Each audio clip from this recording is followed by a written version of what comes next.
Well, good afternoon. My name is Ray Comiskey, and I'm the president of Jefferson College. And on behalf of the Board of Trustees, thank you. Thank you.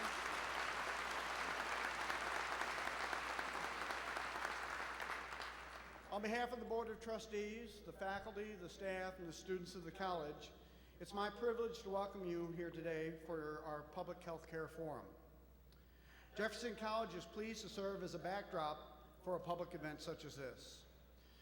A strong healthcare system is key to our nation's economic competitiveness and quality of life, and the exchange of ideas and dialogue is the foundation of American democracy, and it parallels our values as a public, accessible community college.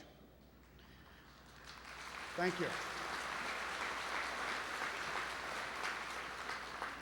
Discussing important issues that affect our families and community is what our mission is at Jefferson College and what it's all about. You've come here today because you care. Effective public discourse allows us to address tough, serious, but important issues and talk face-to-face with our elected representatives. And we welcome Senator McCaskill to the college today and to Jefferson County. We know that healthcare is a matter of urgency for individuals, families, and businesses. We also know and respect that we may have different views and some strongly held views on how best to address healthcare. As more and more Americans and businesses struggle to afford healthcare coverage, U.S. Senator Claire McCaskill has been hearing from Missourians who are concerned about healthcare reform. As you know, Senator McCaskill has been traveling across the state hosting a number of these events to gather input and to listen to concerns.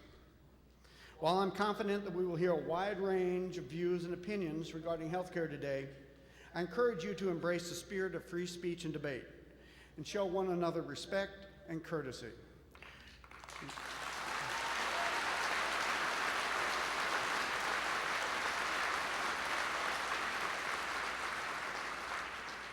Please allow those who speak to do so without interruption. We also ask that the speakers and audience members refrain from using profanity, obscene gestures, or harassing those in attendance. I appreciate the confidence that Senator McCaskill and her staff have shown in selecting Jefferson College as the site for today's public forum, and I'm grateful for her past and continued support of higher education and the positive difference we make in the lives of our residents. Thank you. A large venue like this, of course, we couldn't pull off without the many individuals behind the scenes who have worked so hard to make this happen. And if I could indulge you in one round of applause for the law enforcement, the college staff, and other people who have made this event possible today. Thank you.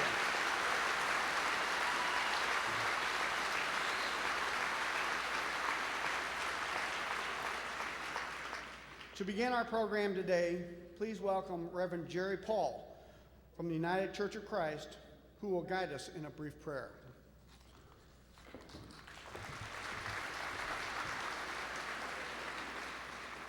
For very many of us, it is the custom on special occasions and important moments in our society to invoke God's presence, and I would invite you to do that with me. Our thoughts turn to you, Almighty God, you who are the author of life and the creator of this marvelous universe and all that it holds. In wonder, we affirm that ancient truth that not a sparrow falls, but it is known to you. We are humbly aware of how short we ourselves fall in our effort to create a world in which no one falls, but rises to the full potential of your creative love. In the midst of this current struggle to find health and wholeness for each of your children, we seek your wisdom, guidance, and presence in our hearts and minds. Give us the grace to follow those words of wisdom that admonish us. When you pray, move your feet, so that in the thoughts we think and the directions we move, we may honor you and by our actions bless your holy name. Amen.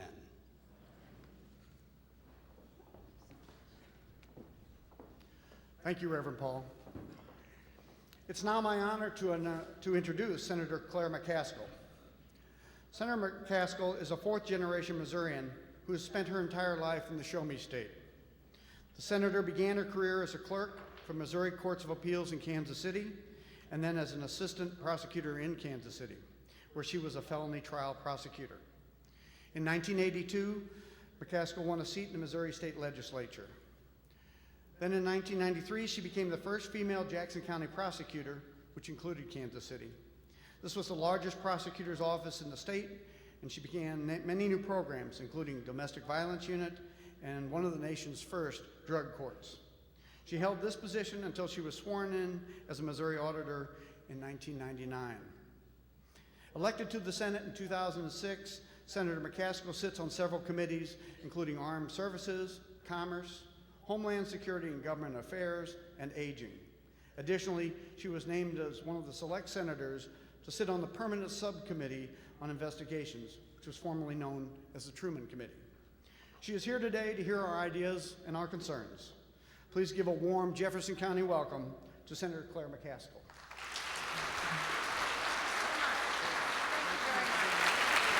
Thank you. Thank you. Thanks. Thank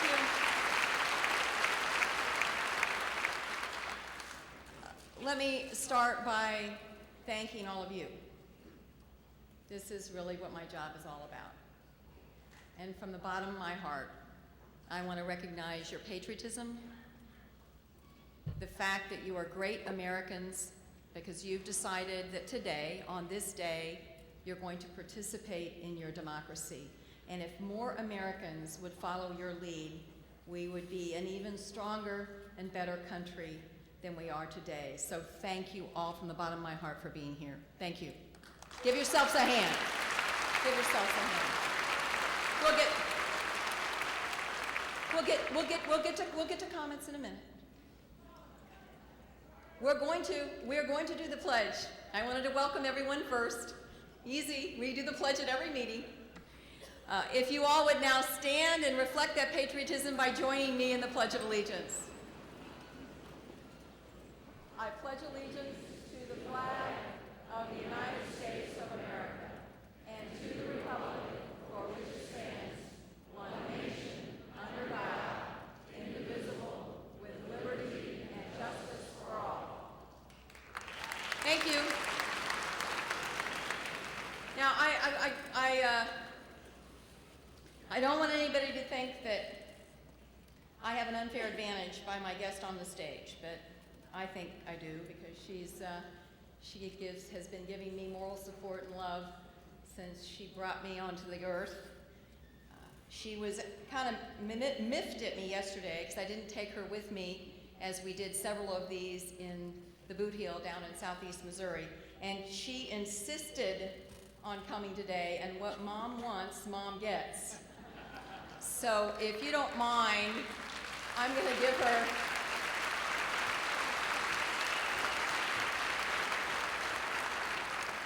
If I didn't tell you this, she would. She celebrated her 81st birthday last week. And if you don't mind, I'm going to give her a minute at the microphone just to say hello. Thank you.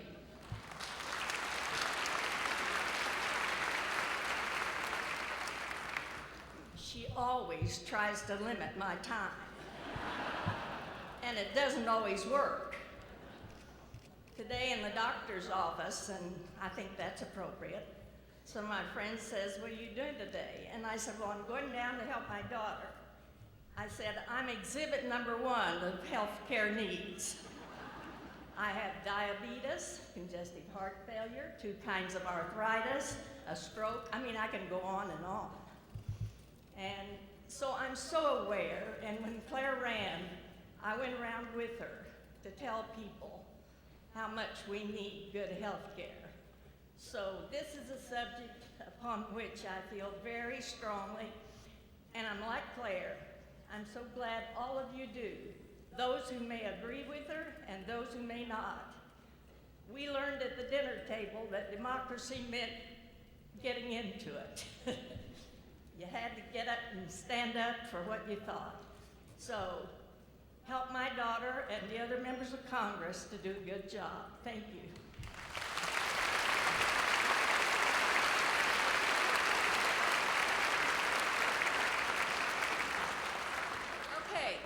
let's get started. We got almost a full 2 hours to begin answering questions, and I've got 2 big bowls up here of questions that have been posed by people who are here. I will only answer the questions of the people who are here.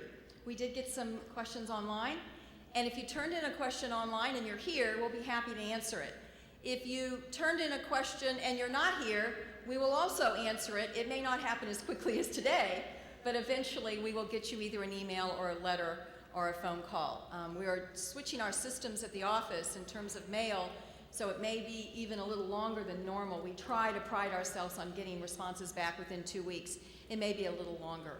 Let me start by trying to identify, if you would raise your hand if you are adamantly opposed to any federal health care reform. Would you raise your hand?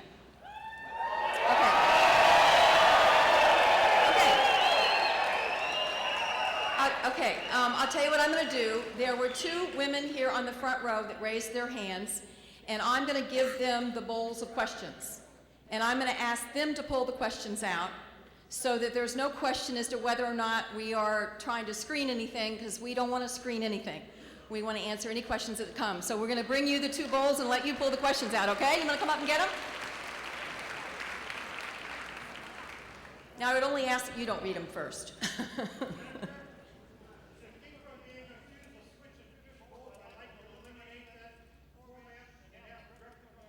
Well, I appreciate your input, sir. But I think what we're doing is fair. I don't want this to be who talks the loudest. Okay, just a minute. Hey. I'm not going to do this. Shh. Just a minute. We're here.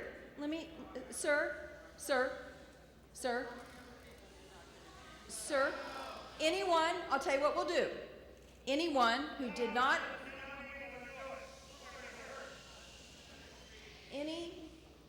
anybody who didn't get a chance to write out a question, if you would raise your hand right now. All right.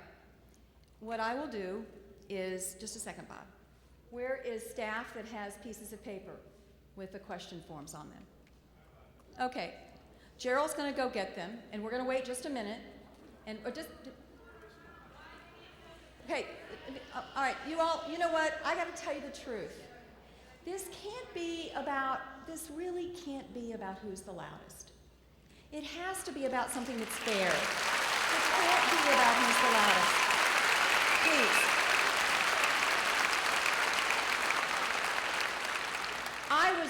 Yesterday there were so many people that were passionate and angry and mad about their government, hundreds of them in Southeast Missouri.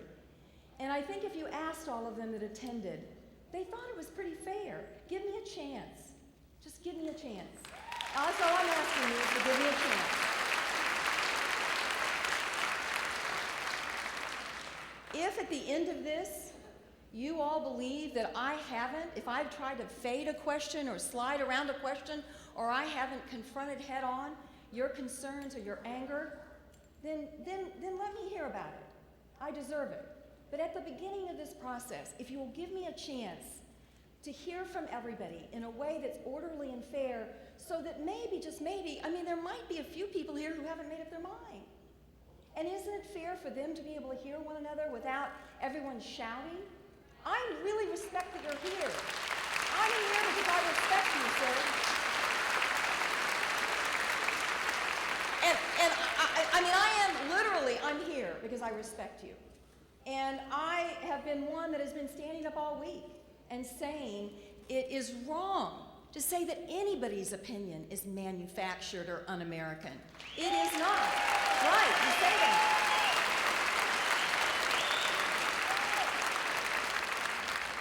Just because you have strong opinions does not mean that you don't have the right to express them. And I get that. That's why I'm here today. That's why there's been no screening at the door, and that's why there's not going to be any screening of the questions. But if everyone will just take a deep breath, I'm not here to circumvent the debate or to circumvent any kind of open discussion. And by the end of this process, I think you'll see that I'm being sincere about that. I just hope you give me a chance. Okay, now, okay, did you guys draw these out? Okay. All right, I've got two. The first one is from somebody from O'Fallon, Missouri. Mitchell Klern? Is it Mitchell Klern? Mitchell? So stand up wherever you are, Mitchell. Where are you? Okay, Mitchell, let her rip. I don't have a question on here, so you're going to have to shout one at me. I'll repeat the question, don't worry. I'll repeat it so you can hear it. Healthcare insurance will not have to be profitable. How long can my private sector insurer even be competitive, especially when fees to providers are hammered down through the government, only to be passed on by the private insurers to the point where no one can afford them, and the only option left is the government. It's a really good question. Let me repeat the question. Let me repeat the question for anybody who didn't hear it. Basically, he said, how can a private plan compete with a government plan when the government can subsidize it and therefore provide rates that are really not market rates? And therefore, how can we expect private companies to compete? And if they try, they're going to end up driving everyone into a public option and an all-encompassing government healthcare system, which is a really good question. I guess the best example I can give you is UPS, FedEx, and the Postal Service. The Postal Service, it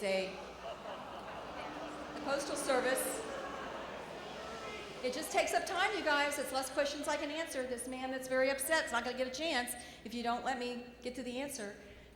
FedEx and UPS compete with the federal government. And you can choose where you want to send your package, where you want to send your mail. By the way, they do a pretty good job of kicking the federal government around in terms of their rates and their service. They have been very successful companies competing against the federal government. I guess the key is how we set it up.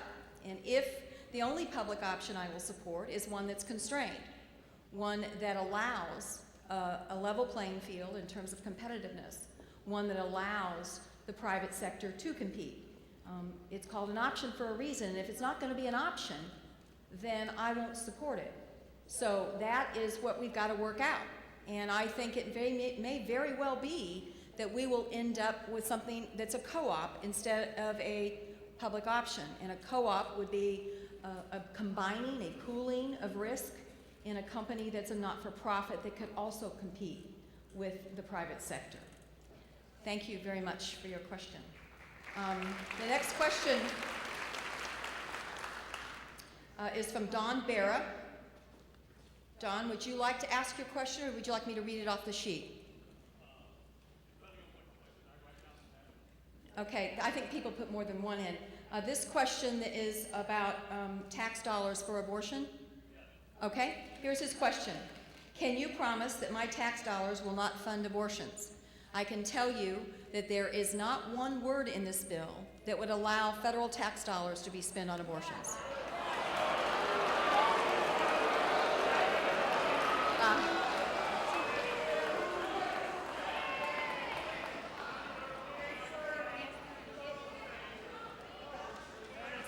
Okay, the next question is... Oh, I'm sorry. I didn't see you still standing up. Yes, sir. Beg your pardon? I couldn't hear what he said. Oh, you want me to say why I believe... Well, you want to respond to my answer. Okay, I'll give you a minute. First of all, just as a side note, the Associated Press, which is usually a very liberal type reporting system, admitted that Obama's plan would allow abortion coverage. Secondly, not too many weeks ago, Katie Couric interviewed our president. Katie Couric asked, do you favor a government option that would cover abortion? President Obama replied, and I am quoting, I'm not I'm leaving out the ums and the pauses. What I think is important at this stage is not trying to micromanage what benefits are covered. He admits that he is pro-choice and ends by saying, let's not get distracted by the abortion debate at this stage. Giving Party 51 becomes president. 49 legislators have agreed that H.R. 3200 will cover abortion.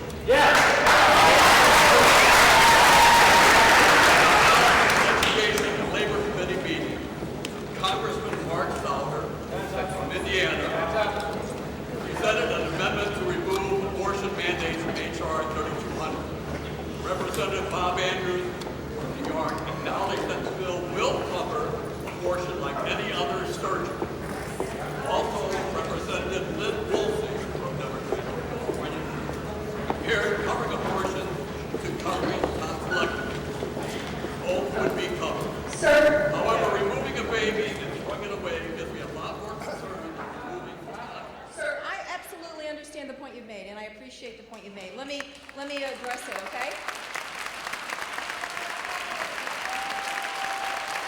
Let me address it.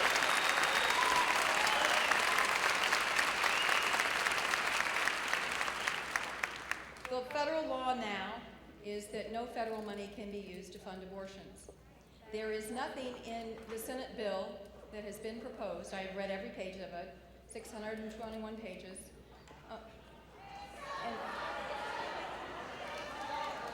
No, that's a House bill, ma'am. That's a House bill. It's not the Senate bill. We will not be voting on a House bill.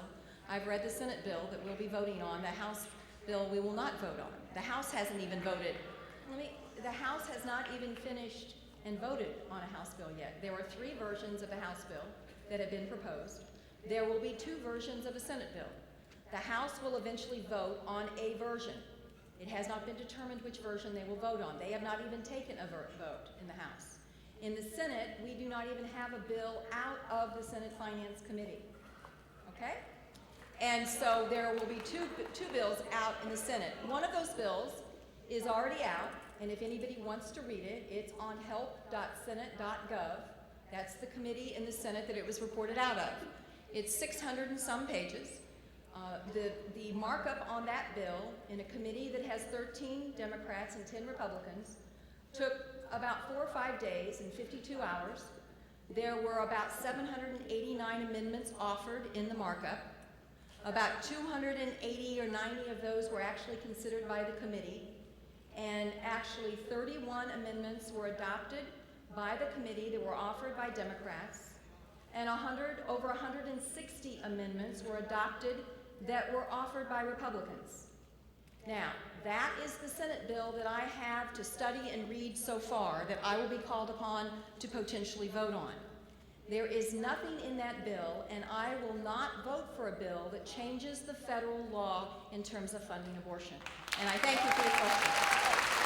Okay, I can't, sir, you've got to understand, do you see how big let me talk about being fair for a minute. Do you see how big the room is? Do you see how many people want to speak? Do you want to be fair to your fellow patriots that are here today and give them an opportunity? That would be terrific. Thank you so much, sir. All right, Bill Wooldridge asked basically the same question. So since his name was pulled out, I want to be fair to him. He asked a question about the funding of abortions. I would want Bill to stand up and have an opportunity at a different question since his question has already been asked. Is Bill here? Yes, sir. The next question is well, I guess I'll say it this way, I'm trying to be nice about it. I don't want to see our government involved in health care, period. Okay.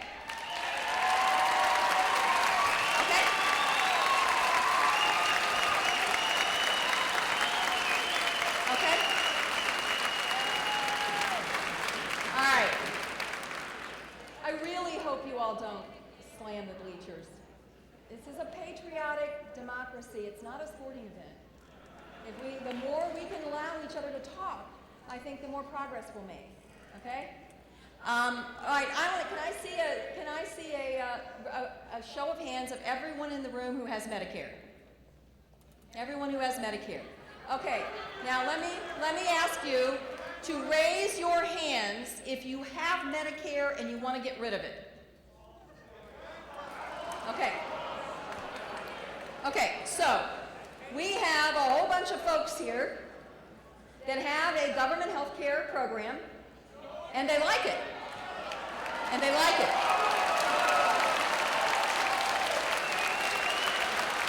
So, and the irony seems to be lost on people that sometimes the very people who are saying, make sure that the government keeps its hands off my health care, but by the way, don't touch Medicare. That is ironic because, okay, I gotta tell you guys, I hate to use my mother's voice here, because I got 3 teenagers and I got one. But what is it that you think we're gonna accomplish if you don't let anybody talk? What is the point? What is the point? Is the point not to let anybody talk? I'm confused. I think. So, and I want to thank for a minute everyone in the room, if you would stand so we can acknowledge you, everyone in the room who has put on the uniform and risked their lives for us as veterans. Let's give them a hand. Thank you all.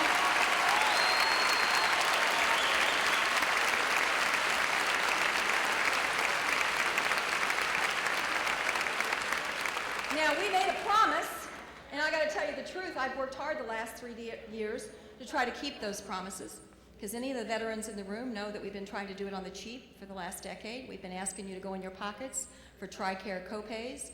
We've been asking you to wait for things sometimes. In fact, one of the things I was glad I could do after I did a veterans tour, I found out we weren't even reimbursing rural veterans for their gas money when they had to come to the VA hospital.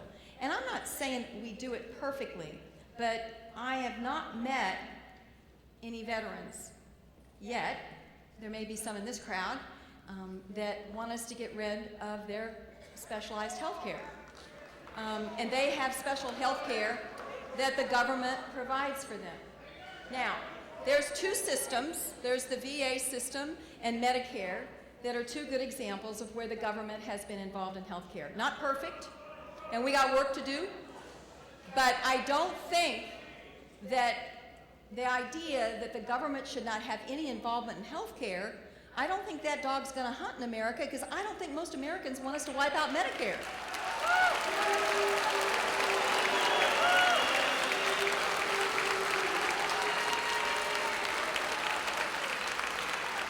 Okay, the next question is from Lori Bourgeois from Dittmer, Missouri. It's another tough one, you guys will be glad. Where are you, Lori? Okay, Lori, the one that I've got is the one where you want to hold me accountable about the kind of health care I might get. So.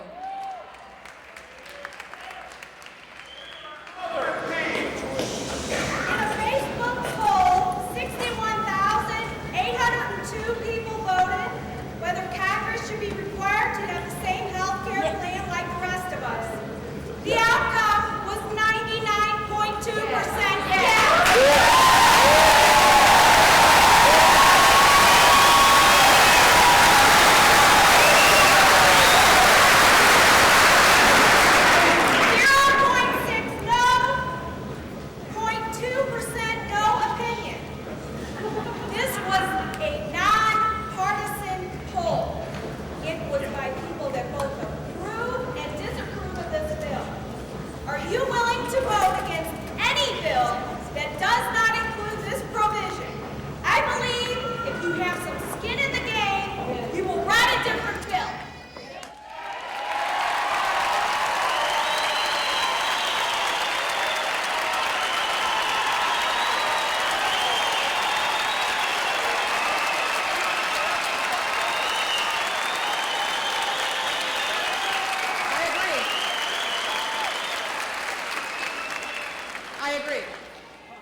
I take that pledge.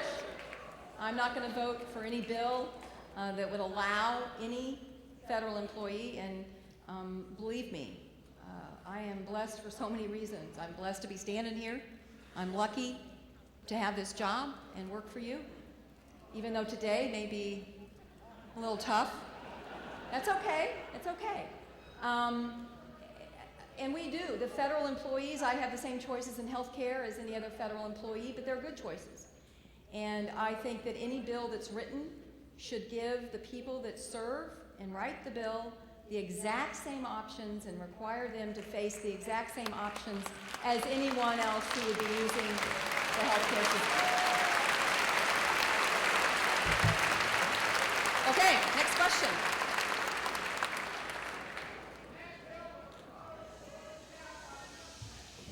Okay, be polite, everybody. We've got good manners in Missouri. I swear we do. This is Mike O'Day from Kirkwood. Yes, sir. Where are you, sir? There you go. Okay, great. Thank you for being here. My question is just one. Disability 29 years, and for the VA for 5 years. And as part of my job as a physician, I've seen both of them politicized by Republicans and Democrats, by pressure groups and citizens with valid interests. And product as we're all getting older, you see play out in both instances. Thank you to the veterans that I served. But both of them are breaking it, not necessarily apart, but straining with us getting older. I cannot see how federalizing or making national health insurance for 330 million Americans is going to go through programs we already have in place, and you're draining the swamp. Okay.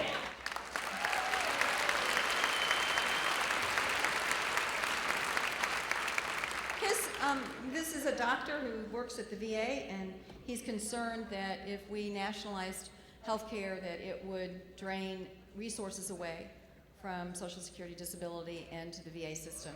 In fact, the question is, will the VA remain intact? First of all, let me just tell you, and I said this yesterday, I'm going to say it again. If anyone wants to bet you whether or not we're going to get a single-payer nationalized health care bill out of Congress, take the bet and take their money, because it is not going to happen.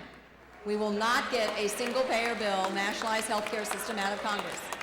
I know I know you hate to hear good news, but we will not do this, okay? So anyone who believes there is not any support in Congress, that very little support, I shouldn't say any, there are a few members that think it's a good idea.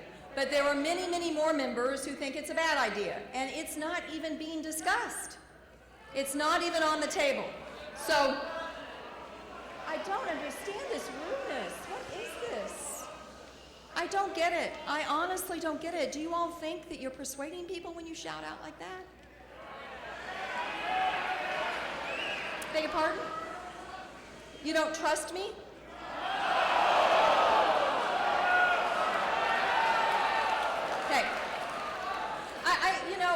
I don't know what else I can do. I don't know what else I can do. If you want me to go home, okay,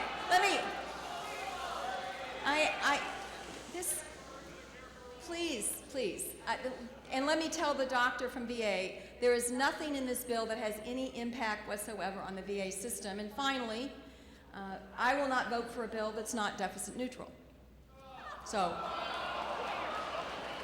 all right, the next question.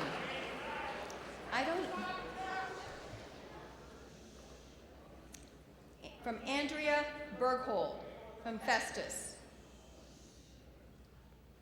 Andrea, would you want me to read your question? Would you like to give it?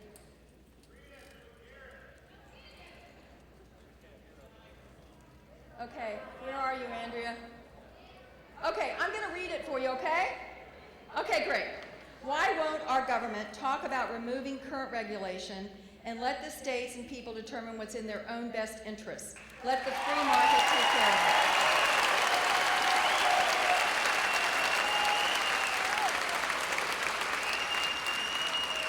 All right, I'm going to give you some numbers from the free market over the last decade.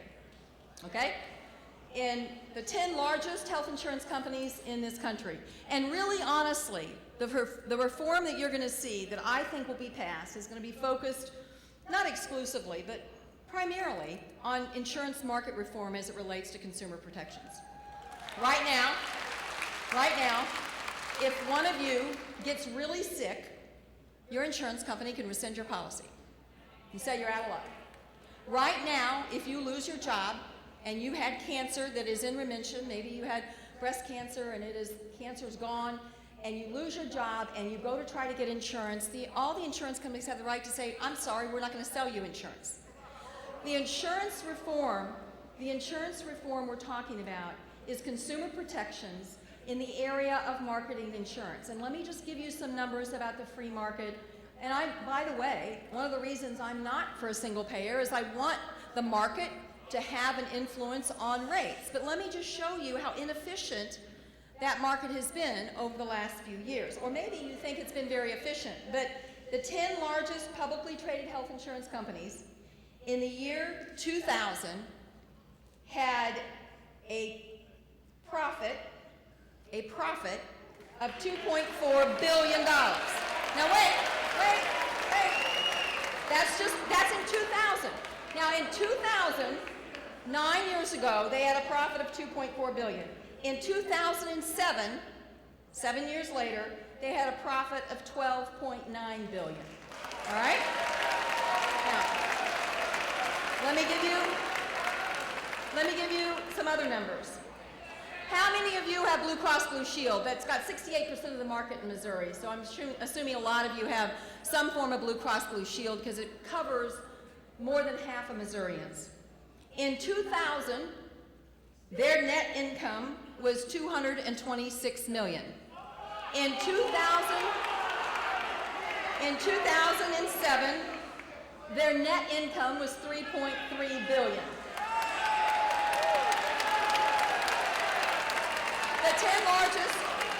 The 10 largest health insurance companies, their CEOs make an average of $10 million a year. Now, I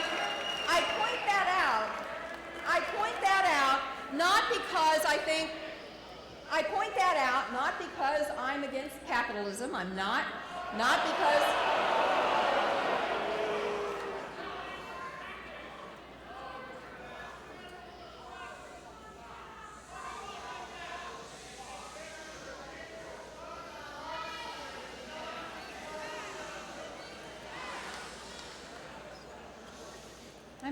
I'm so disappointed. Honestly, I am.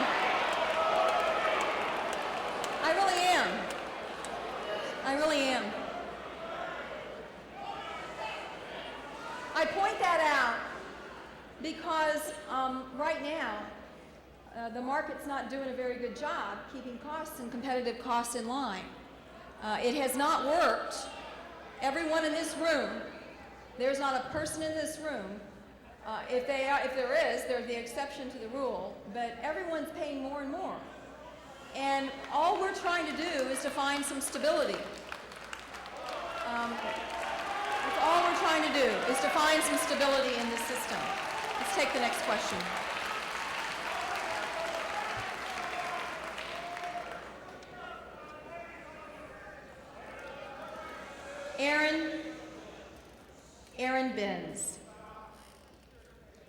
Aaron Benz. Okay, Aaron, what's your question?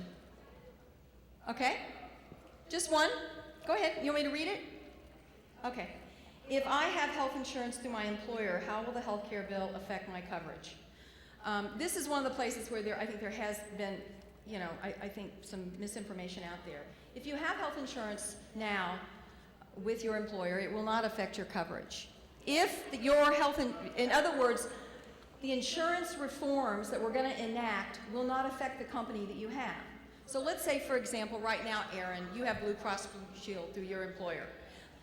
Okay, let's assume he does. Let's assume that your employer keeps that insurance. As long as that policy is in place, that insurance company will not have to go by the reforms in terms of pre-existing conditions and rescission and capping benefits and for preventative care, some of the things that we're trying to do in this bill. If, in fact, you change insurance companies at your employer, the new plan would have to obey those market reforms. Doesn't mean you can't get a new plan, doesn't mean you can't go out and buy different insurance, doesn't mean that any private plan is not going to be able to offer insurance. It's just the new market reforms that we're trying to do to protect consumers on pre-existing conditions, and those things will not apply. And I know that there has been, you know, because I've read some of the stuff that's out there, the language, I will tell you this, I am the first to tell you, I think that sometimes the folks that write the bills in Congress, all of us, make it a lot more complicated than it needs to be in terms of simplifying it, and sometimes that's done because it's complicated, sometimes it's done because it's easier to hide stuff in there. And so that's why I do think it's important. All of you that have written and called me about reading every line, I have read every line of the Senate bill, and I will read every line of the other Senate bill when it comes out. And there is some confusion because there's a line that says you can't write new policies. It says you can't. And the reason they're saying that, that's in the section of the bill that says you can't write new policies that don't obey the new consumer protections about no pre-existing conditions, no rescission if you get really sick, and no lifetime cap on benefits. So it's not whether or not you can get new insurance, it's whether or not the insurance company has to obey the new, they don't have to obey it if it's an existing policy, they can ignore it entirely. Okay? Okay, next question.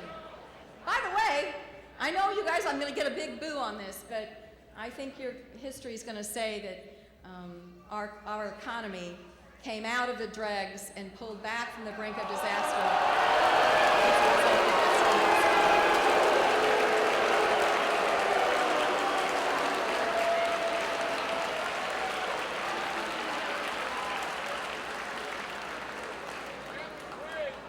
All right, this is a question.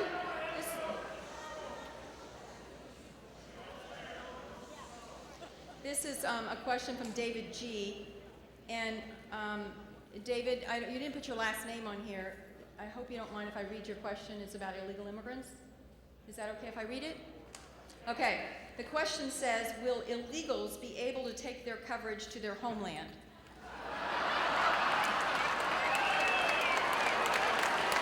Let me,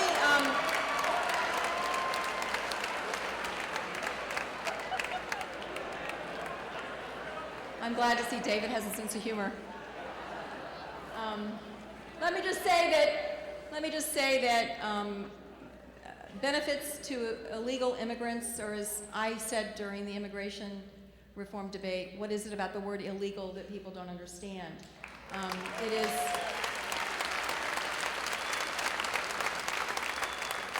It is strictly prohibited in the Senate bill, and I know that it's strictly prohibited in one of the versions of the House bill that I've reviewed, that illegal immigrants would be getting benefits under this bill. So there is no intention, I wouldn't vote for a bill that did that, and I don't think the majority of the Senate would vote for a bill that did that. Okay, this is from Melissa Weber. Melissa Weber, where are you, Melissa? I don't see Melissa. Oh, there's Melissa. Okay, Melissa, can I read your question for you? Would you like to ask it? Okay, it says, I have heard it would go into effect in 2013. We need this sooner. If so, when? What do you think?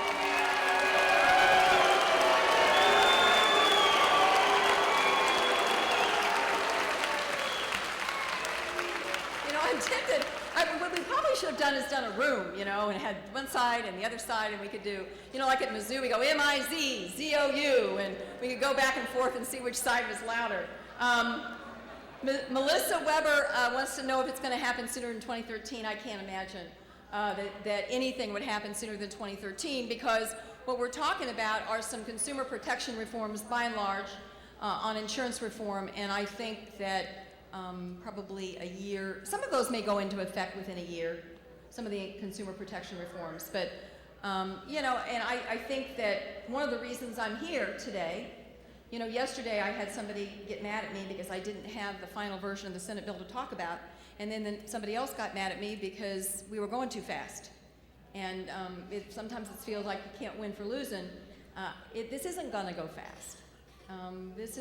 There are hours and hours, about half of every day I spend related to healthcare, talking to doctors, talking to nurses, talking to health clinics, taking tours of hospitals, having meetings. I'm going to have a lot of these around the state.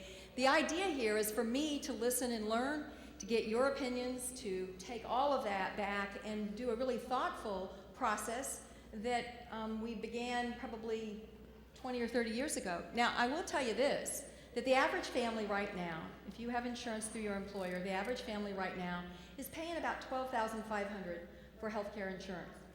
If the increases continue to be over the next 6 years, 7 years, what they are right now, okay? If we hold the line and they don't increase more, just hold the level of increases, in the year 2016, the average family's health insurance through an employer will be $25,000 a year. Now, I'm worried about that for the people I work for. I think that is a really, really high price tag for most American families. And here's the thing that happens right now, and any of you who have never been, for any of you who have been down to a public access hospital, I was at one yesterday in Pemiscot County. There's one, BJC is one. What happens if you don't have insurance, you know, if you get hit by a car and you've got broken bones and you don't have insurance, emergency rooms will take you and they'll take care of you and they don't get paid. If you don't have insurance and you go down with something less traumatic, you can still see someone eventually. The average wait for a non-traumatic, non-insured person at BJC emergency room is 14 or 15 hours. Now, at the point in time they're seen, they don't get paid, the hospital doesn't get paid, and then they call the insurance company and they say, hey, insurance company, we're going to charge you more for labor and delivery of a baby. We're going to charge you more for an angioplasty. We're going to charge you more for a cardiocatheter procedure. We're going to charge you more, and then those costs are passed on to you.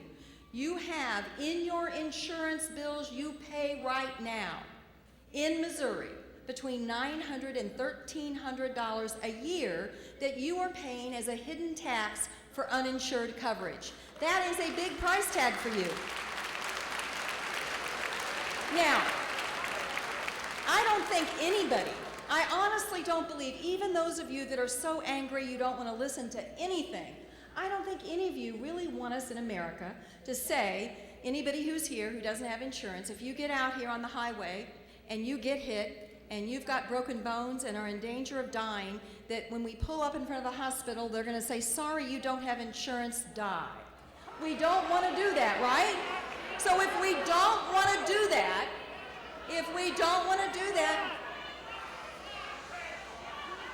of course it doesn't. We don't do that in America. We would never do that in America. Of course, ma'am. Okay.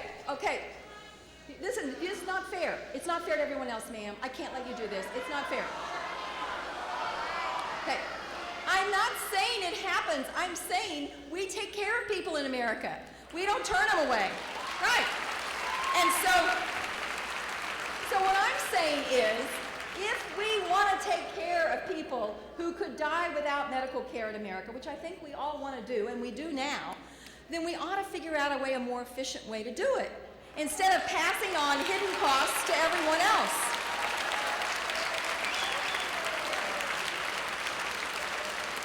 And I'm not talking about a government handout. I'm talking about having clinics that are available and accessible to people on a sliding scale, making sure that everybody gets their immunizations when they're children. I'm talking about those kinds of things. And that's what we're focused on in this bill. Is making sure we do those kinds of things that frankly just, are just good old-fashioned common sense. And as much as people think that's not what's there, that's honestly what I think most of us are trying to do. All right, this is from Tom Rohrbacher in Imperial, Missouri.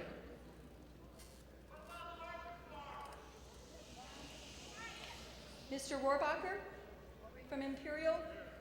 Okay, would you want me to read the question, or would you like to ask the question? Okay. I guess just going back, President Obama did not carry Missouri. He didn't. And one of the reasons was he knew we didn't want this health care plan in November.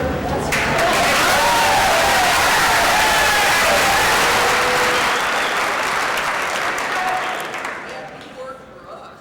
So how are you going to vote yes on this plan, on this bill? You worked for us, and we knew in November that we didn't want it. Well,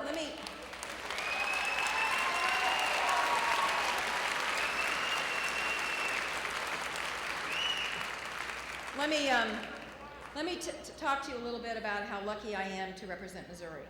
I'm going to answer his question. Just give me a minute. Just give me a minute. Gosh, you don't even give me a chance to get warmed up. I passed my first amendment. On the floor of the Senate, and the vote was 51-49. And one of the other senators came up to me and was teasing me about it. And he said, you know, Claire, that is one close vote. And I said, Senator, in Missouri, that's called a landslide. We are from a state that is, I had MoveOn.org protesting me in Springfield on the same day the Tea Partiers were at my office in St. Louis. I've got a state that's pretty evenly divided, and the election, I think you would acknowledge, sir, was very, very close. It was less than 3,000. In fact, Missouri had the closest election in the country. Our state was closer than any other state in the nation. And when I campaigned for the Senate, and when I won in 2006, I talked about how bad Medicare D was, because all it did was give profits to pharmaceutical companies and didn't even have a means test on it, and how bad it was. And when I campaigned for the Senate, I talked about bringing those insurance companies to a place of accountability to consumers who were paying their bills. I talked about those things. And there is nothing that I would vote for in this bill that I wasn't honest and open about when I campaigned in 2006. And so what I want you to know is, and the other thing I want to tell you is, the reason I get in trouble on both sides is I have a very independent voting record. I think I'm one of the few, and I'm the only one that represents Missouri that doesn't do earmarking. I am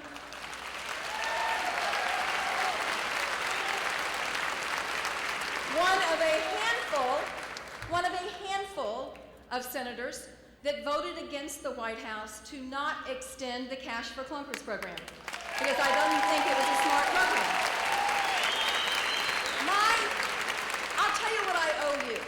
I'll tell you what I owe you. I owe you an independent judgment based on the policy.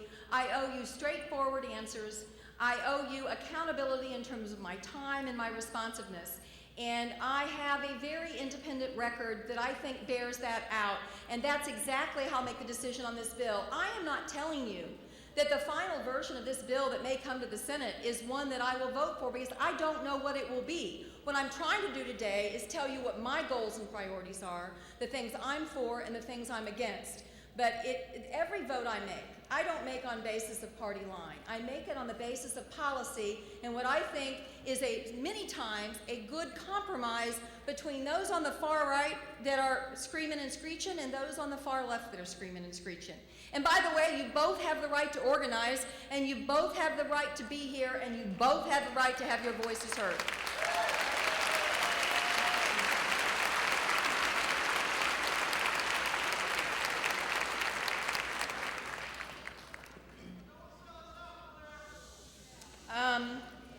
Ken Corain, it doesn't have an address on here. I assume you're from Missouri? Okay, great. Welcome, we're glad you're here. You have two on here. I'll be happy. Well, I don't know him. He's, you know, I will tell you, I made I think an appropriate joke about this yesterday. He is Rahm Emanuel's brother, and he is a doctor, and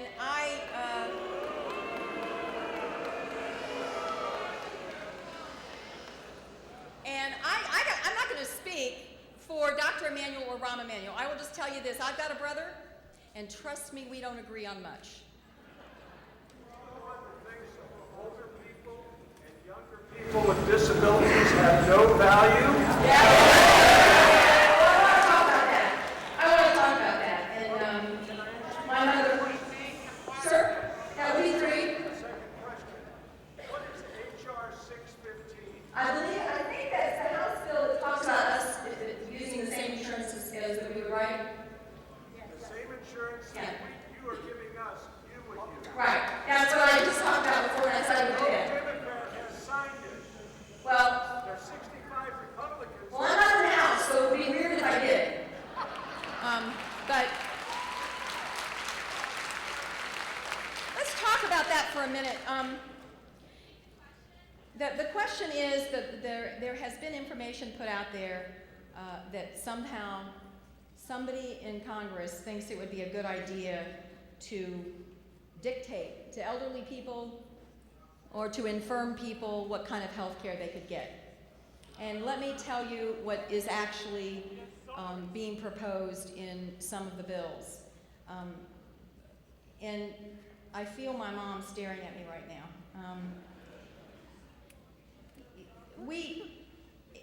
There were 2 hospitals, and I think maybe most of you have heard of the Mayo Clinic. And the Mayo Clinic decided to do things differently than the University of California and Southern California. And they studied the 6 months at the end of life for a large group of patients at both hospitals. At the Mayo Clinic, it was about the patient.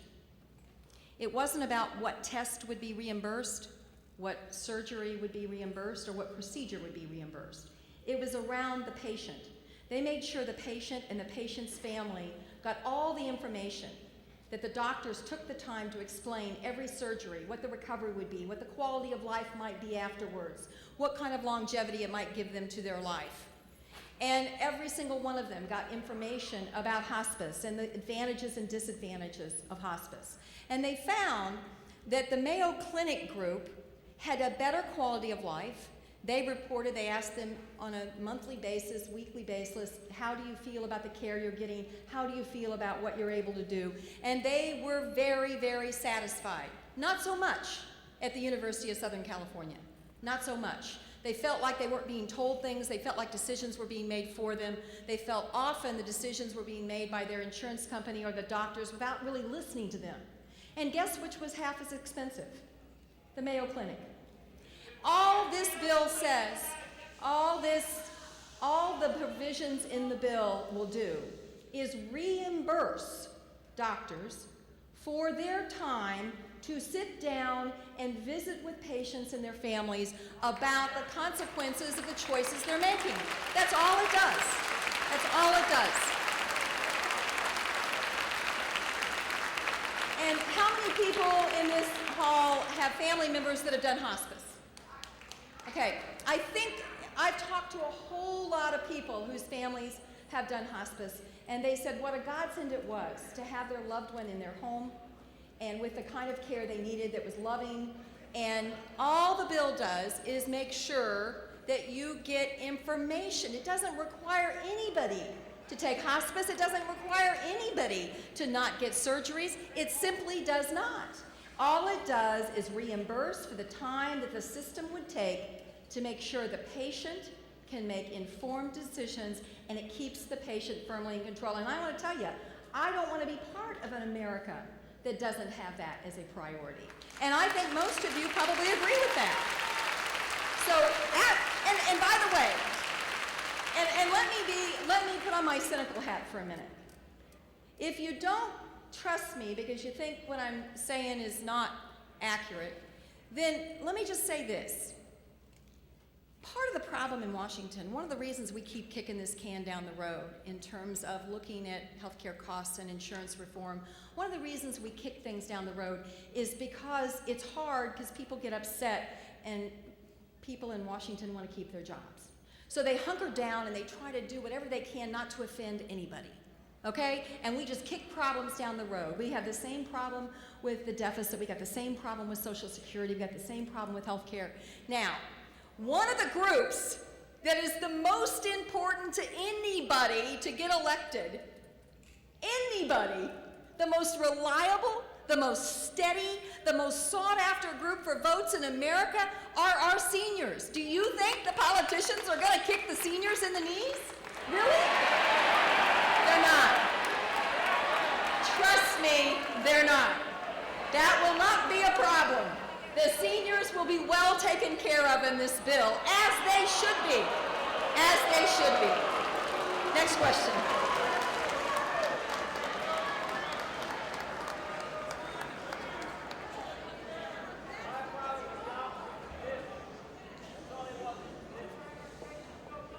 Okay.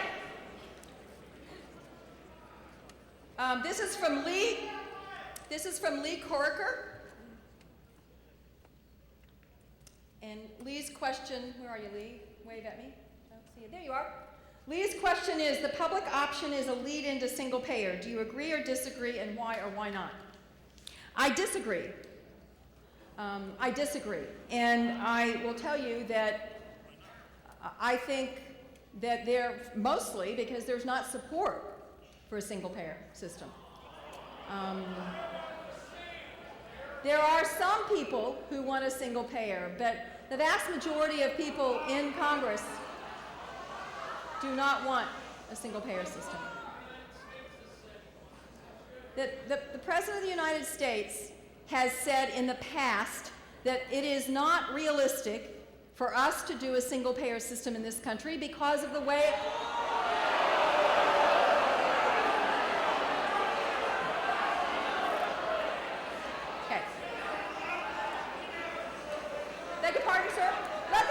who asked the question. It's not realistic right now. He said he wants to work toward it for the next 15 to 20 years. That's right.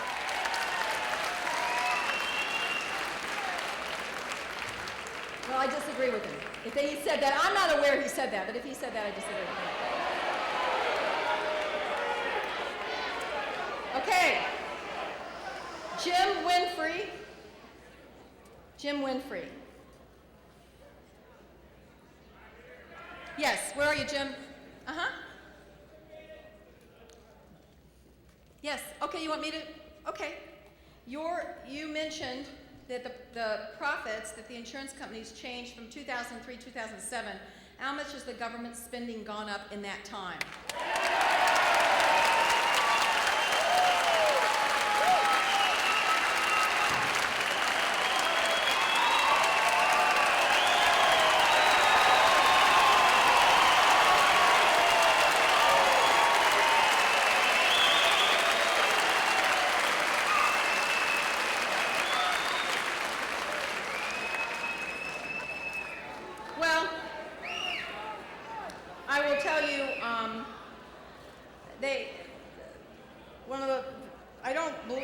First of all, I haven't been in Congress since then. Let me finish. I want to know, where were you guys when Medicare D was passed? Where were you? Where were you? Do you know what Medicare D did? Where were you?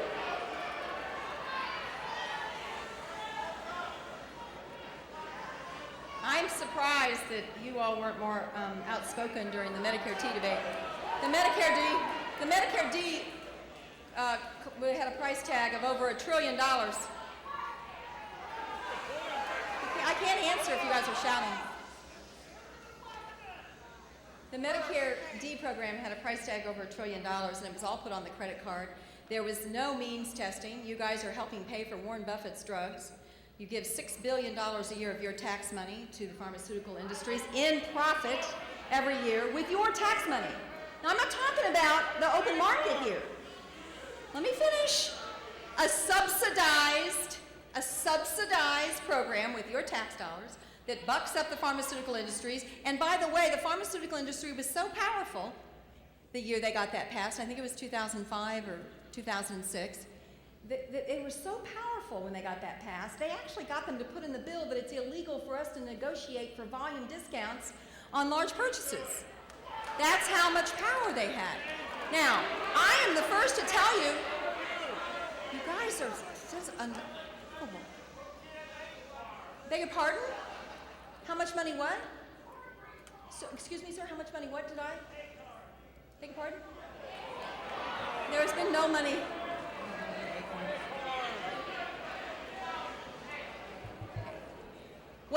What I will tell you about the deficit, and what I will tell you about government spending, is that I am trying to use the kind of attention to detail that you all would want in terms of the way our government spends money. It's where my auditor background comes in handy.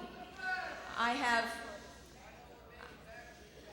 a good example is the earmarking process, which is a flawed process where it's not the merit of the project that gets funded, it's what committee you're on. Yes. I'll give you an example. The water and energy bill we passed 2 weeks ago, the two lead members of that committee, Republican and Democrat, set aside $100 million for their respective states. One of them was North Dakota, and one of them was Utah. They spent $100 million on North Dakota and Utah. The state of Pennsylvania got $500,000. In fact, I help sponsor amendments to try to stop this stuff. All the time, I work with some of my colleagues across the aisle to try to do that. I do have some good news for you. When I found out that the House had stuck in the budget new executive jets, I said, no way, that makes me sick. And yesterday, the head of the House Appropriations Committee, and by the way, those jets were requested, one by a Republican, one by a Democrat.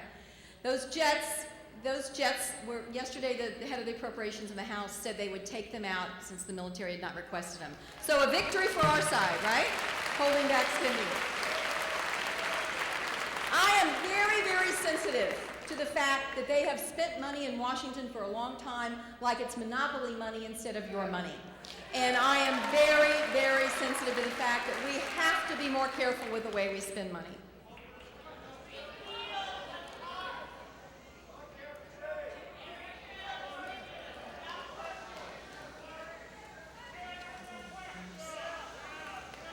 Okay, Barbara Lane. This is from Barbara Lane. And Barbara, do you want me to read it or would you like to ask it? Okay, go. I'll repeat the question, don't worry.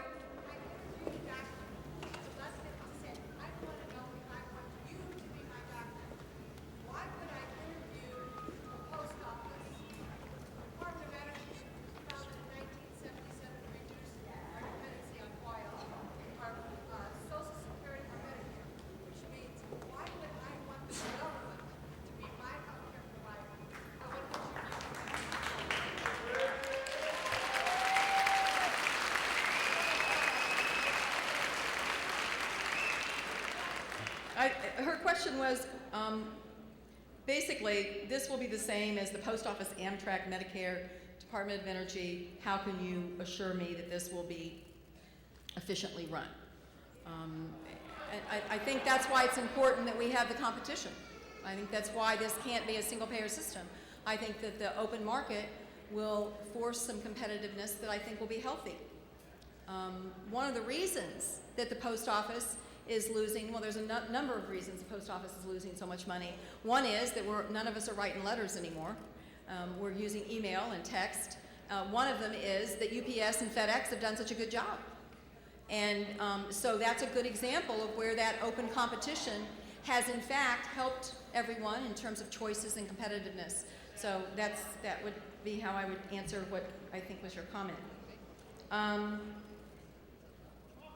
This is just a comment, but I want to make sure if she wants to ask a question. Christine Brewer says, I do not support government health care. Thank you. Taxes should not be used for abortions. Would you like to ask a question, Christine?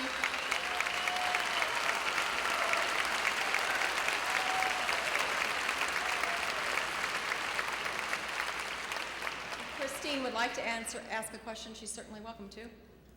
Okay, next question. How are we doing? There's still a lot, aren't there? All right. That's weird, isn't it? Okay, Okay, stand up, ladies. I've got to make you stand up. Okay, they're doing it, and I swear I've never met them, and I think they disagree with me. So if you have a problem with the questions that are being, I hate to do this to you. See them after the meeting. Okay, Ken Meyer. Okay, another gun on this side of the room. I know, it's weird. Yes, sir. Okay, why has not the Senate and House Republican members been allowed to help develop the health care program? We keep them involved in the process.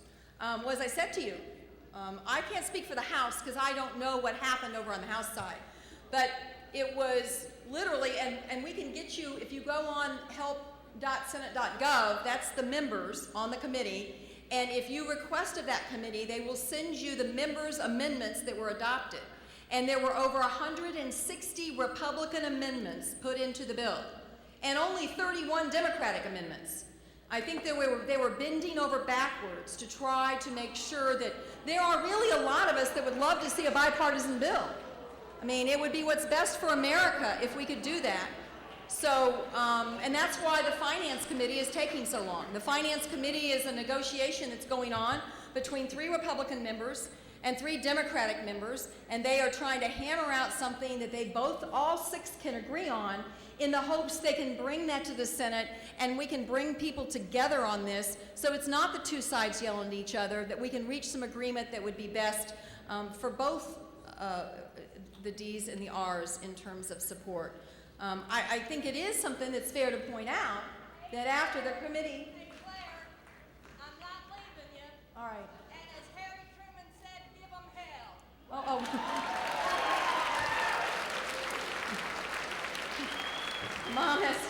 Mom probably has to use the restroom. This is a hall for her. She'll be back, though, I assure you. It is interesting that after accepting 161 Republican amendments, that not one Republican voted for the bill. That's kind of interesting.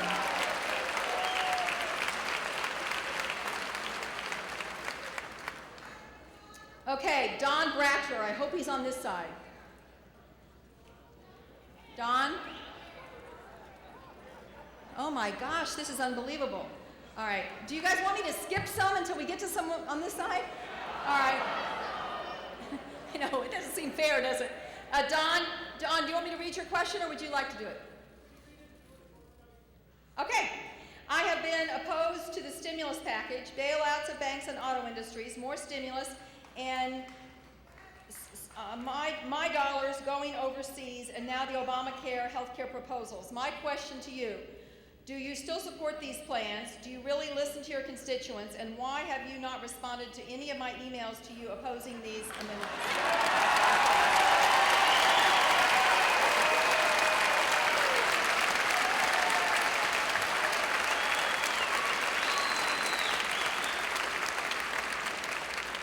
Well, I did oppose some of them. I opposed the omnibus and voted against it. The first bailout bill, as you all remember, was done last September with the support of both the Republican and the Democratic nominee for president and the Republican president. It was one of those situations, and I know I'm going to get jeers and catcalls on this, but I think it's important to put this out there. There was kind of a panic that occurred in September because, as you all know, there is money that's lent overnight in this country that is, in fact, the lubricant of our economy, that money every night is lent, and that had frozen. And all of a sudden, there was a potential that if that had not gotten loosened up, that everything could have slid off the table. And that's why you saw President Bush, and that's why you saw John McCain, and that's why you saw Barack Obama, and that's why you saw Kit Bond, and you saw Roy Blunt, and you saw me, and you saw a whole lot of Republicans and Democrats all coming together and voting for that. Now, you hadn't felt it. And so it was one of those times that everyone was going, what are you doing? Because it hadn't gotten to the point that all of the loans had frozen up all the way down the line. but it was going to occur if we did not do something. Now, I will make a prediction. As unpopular as the TARP program has been, I will make a prediction that by and large, we will get every dime of it back. We have already gotten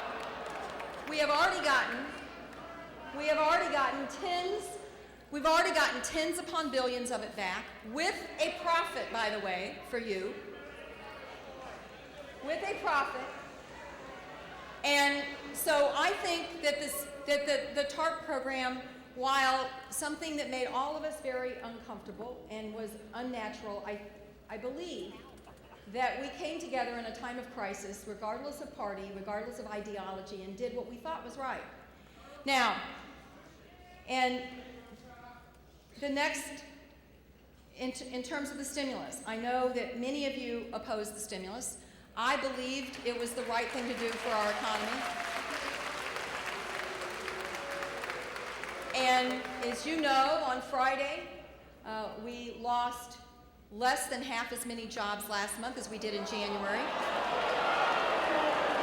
The stock market, your 401ks look a lot better today than they did in January.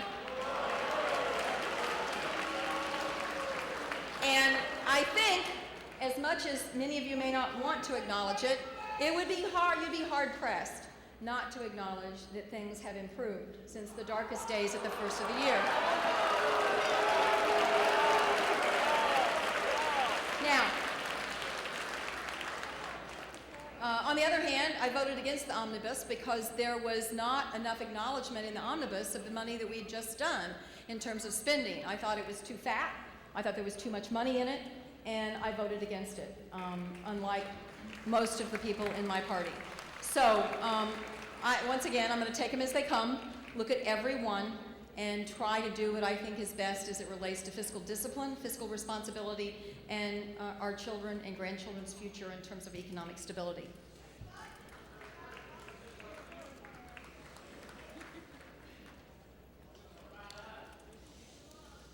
Sheila Strode.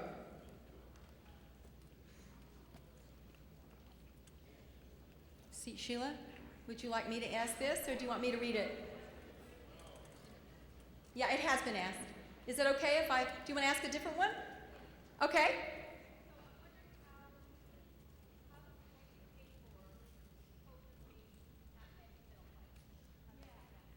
How are we going to pay for it? Without taxing the middle class. Okay. There have been a number of suggestions made, most of which have been rejected by most people.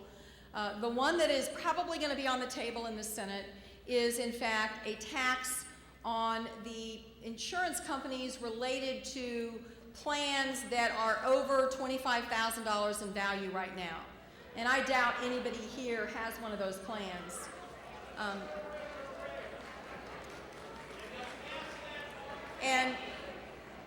Well, these insurance companies, I got to tell you the truth. If they're having to compete, it will not raise your rates because they're fat right now.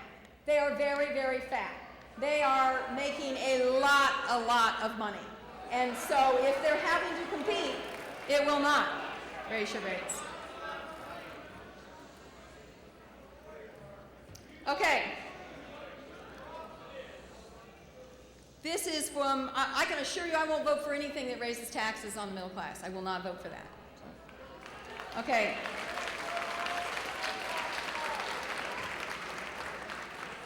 This is from Jim Jansberg, and it's not on our form, but he typed it before he came. Jim, are you here? Is he on this side? All right, he's on this side. Is he? No? Yes, he is. Jim? There you go. See, he's on this side. Yay. Okay, would you like me to read this?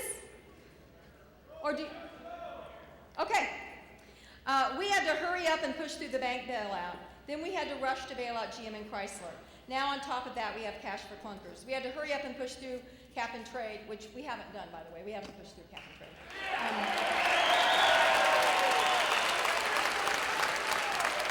We had to hurry up and push through the stimulus package. Massachusetts and Oregon have state-run health care, and it's not going well. Why can't we take our time and start slow? Let's get Massachusetts and Oregon right before we push for more bad policy. How about some insurance reform and legislation to reduce malpractice insurance? I think that would go a long way for this.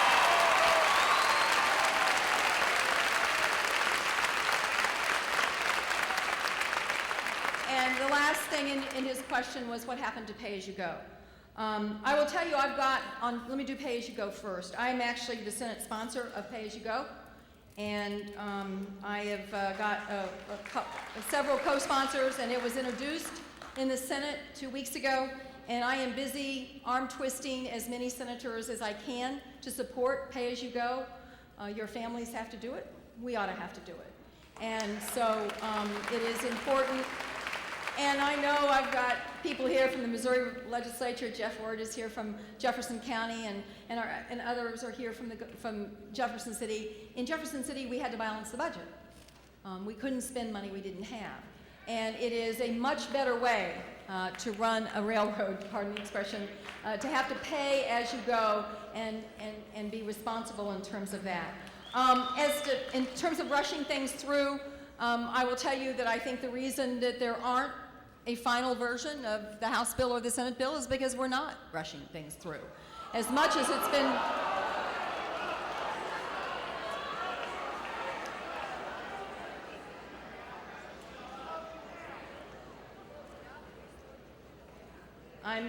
As I said earlier, I'm out trying to listen and get information from all different sources, and then we'll go back, and I think it's going to take months and months for us to continue to work on this, and we've already spent hundreds and thousands of hours on it, and hearings and informational meetings and so forth. And let me address cap and trade. Cap and trade has not been pushed through either.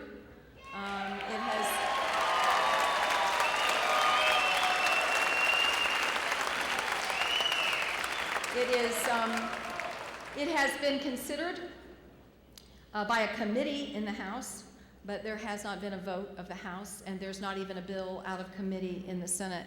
So there's no rush on that piece of legislation either. Now, let me tell you, does anyone want to hear my position on that? Okay. I will start with the part that will bring the immediate reaction, and that is that I believe global warming is real and that it's a huge problem.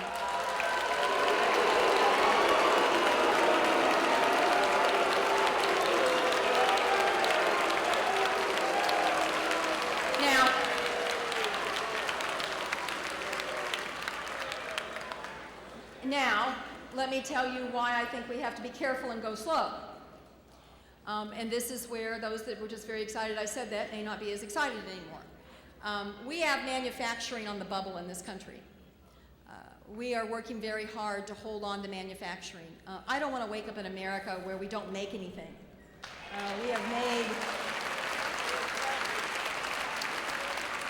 We have been proud in this country since our birth of our ability to make things, of our ability to be a beacon to the world as it relates to our technological advances in terms of machinery and our ability to lead the world. And so, at this point in our history, I think we have to be very careful about the international community as it relates to India and China. Common sense here would tell you that it's the same atmosphere.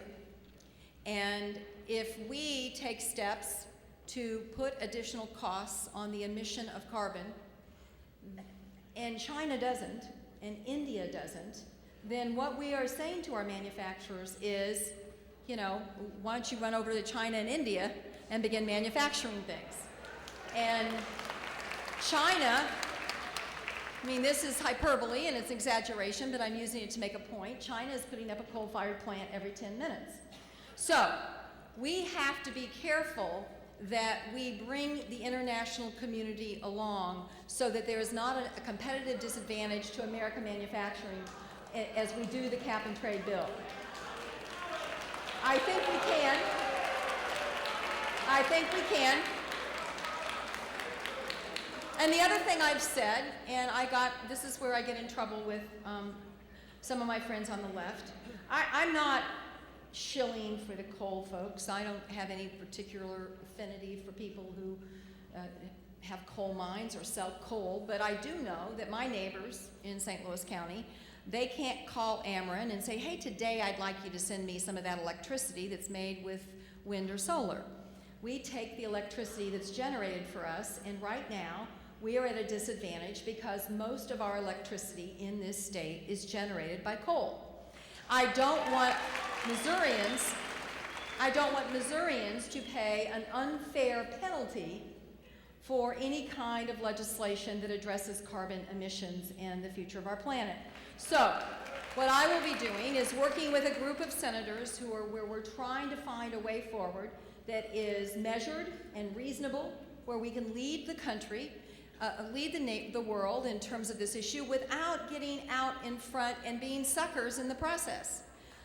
So that's my goal, and I think we have a shot of doing that, doing it in a way that's careful and measured, but that if God would want us to do anything, at least in my faith, He would want us to make sure that the planet was preserved for those who come behind us, and I think it's important we do that. Now, I wondered how many of you that are clapping saw your healthcare costs go down. Yeah, and by the way, they've done really aggressive tort reform in a state-by-state basis, which, by the way, is where I think those kinds of things should occur, is in the states. The federal government doesn't know best. The states should make up their own minds on many, many, many issues, and the federal government shouldn't be doing it, which is, you know, you'll see many times in my votes when I kind of been swimming upstream, it's based on my belief that states should be giving a great deal. I know many of you have read the Constitution. You know that states' rights is an important part of our Constitution and our constitutional scheme. So, the states that have done really aggressive tort reform, California, Texas has done really aggressive tort reform, Florida, really aggressive tort reform, but yet their healthcare costs, in fact, in Florida, their healthcare costs have risen faster than almost any place else in the country, even with the tort reform. So I think it may be something that is being sold out there by someone as the cure-all to something, and where it has happened, it hasn't worked to bring down healthcare costs. So. Okay, George Salava. George Salava. Oh, on the side. Hi, George. Okay. Senator, can you assure us without a doubt that we'll be able to keep our private health insurance under Obama's plan? Yes. Yes. Now, and as I say, the interesting thing about this is that if you keep your current plan, they don't even have to follow the new rules of the road. Okay? So the current plan. Now, if that plan terminates by mutual agreement or by one side or the other deciding they don't want to do it anymore, a new private plan would have to no longer do pre-existing conditions and no longer do some of the consumer reforms we're trying to do. But there's nothing in any of the bills that keeps anybody from keeping their private plan. Nothing. I'm sorry, this one doesn't have a name on it, so I can't do it. There's no name. It's just typing.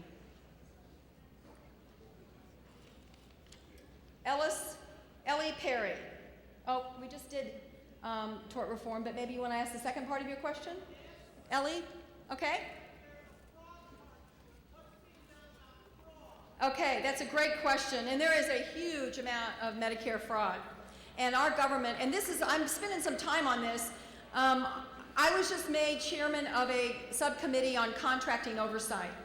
And one of the problems that we've had in the Medicare program is there has not been the ability of these folks to talk to one another and even ferret out fraud folks that have been convicted before.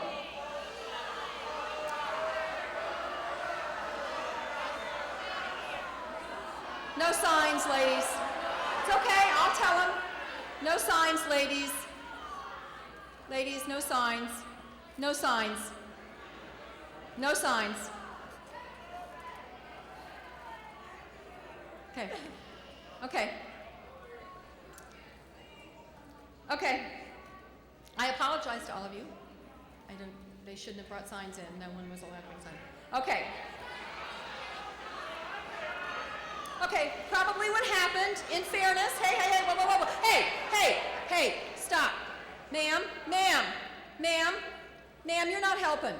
Ma'am, you're not helping. Okay? You're not helping. Okay. I'm sure what happened was that we had all the staff out in front as you all were coming in, and I'm sure what happened is they probably wandered in here to listen to what was going on. It's been kind of full of action. So I apologize that they were allowed to get in with signs, okay?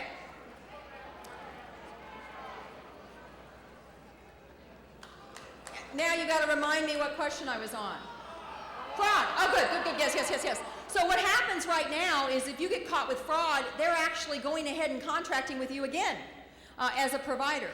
So I'm doing a hearing in September. I hope you guys watch it and pay attention to it on the databases. The government has 1 million databases. They don't talk to each other. And we do a pretty good job, I think, of protecting people's privacy, but we don't do a very good job of communicating with each other. So we catch a crook over here and the system over here. Hey! Okay, ma'am. Okay.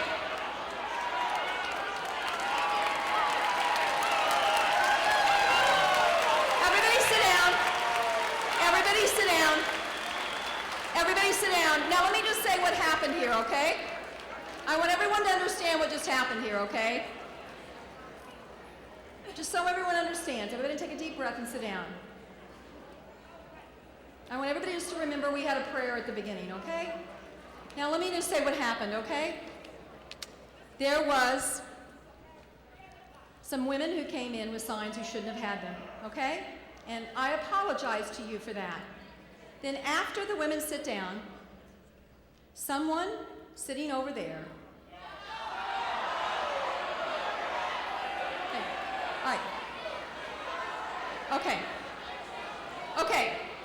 Okay.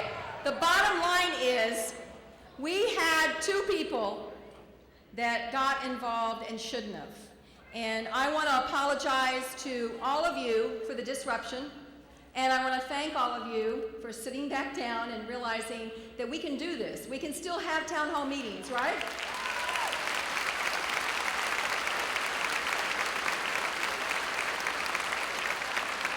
And the other thing I want to do is I want to thank, because one of the nice law enforcement people came up here to me as that was happening and said, would you like to leave? And I said, not on your life. I'm not going anywhere. Okay? And I want to thank the law enforcement has made their own decisions on what to do today. I hope they didn't impose on any of you, but let's give them a hand.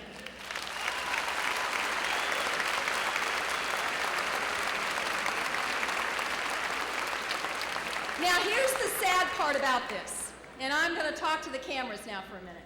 Here's the sad part about this. We've been at this for an hour and a half, almost an hour and 45 minutes. And there are strong feelings in this room. And while there's been some people that have been impolite and hollered, by and large, we've been able to get through it, right? By and large, I think we've had a pretty good discussion about this bill and what's in it and what isn't and what people are upset about and what they aren't. Now, the sad thing is, I'll bet you $1, all they show on the news tonight is that what happened right there. So, what I want all of you to do, if you would do me a huge favor, what I would like all of you tonight to do, I know many of you are on the internet, many of you are blogging, many of you are emailing, many of you are communicating with Twitter and lots of different things. I really hope that the message goes out after this, that by and large, this was a good meeting. And by and large, everyone behaved. And by and large, this is what a democracy is all about. And if the word goes out from here that was what happened today, that's a sad commentary. So I hope all of you spread the word that it was a fair and open process and that there wasn't, that was really a little bitty blip in a big, immense discussion in terms of democracy. Jennifer Fisher.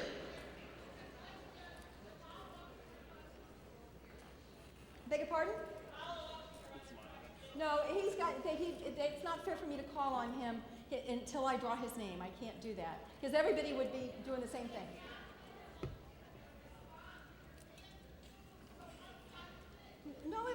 going back and forth. Everyone who has a question gets a chance to talk to me. Jennifer Fisher. Jennifer Fisher, is she here? Jennifer Fisher left? Okay, next question.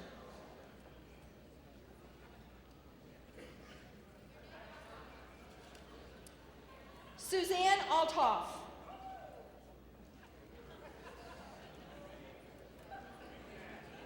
Yes, where are you? Okay, do you want me to read it? Okay. To reduce healthcare costs, rein in trial lawyers, which we just talked about. Please, no more government programs, not good stewards of taxpayer money.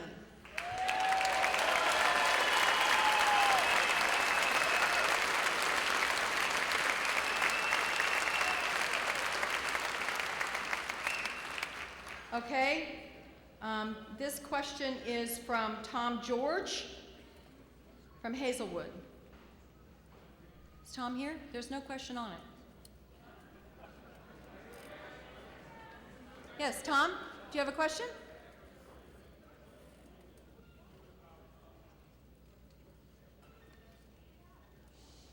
Stand up, Tom. There we go.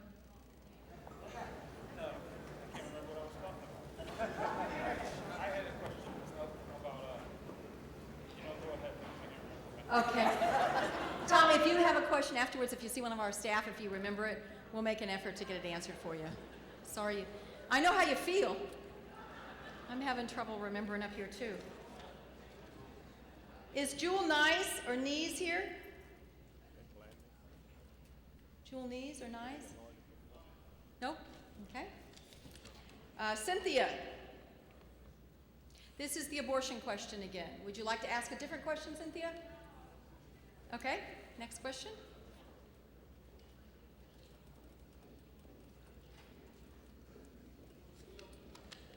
Beg your pardon? Do you guys want me to let him ask the question? He's been standing up the whole time? No. All right. Joseph Kalin. I hope I get your name. Joseph Kalin.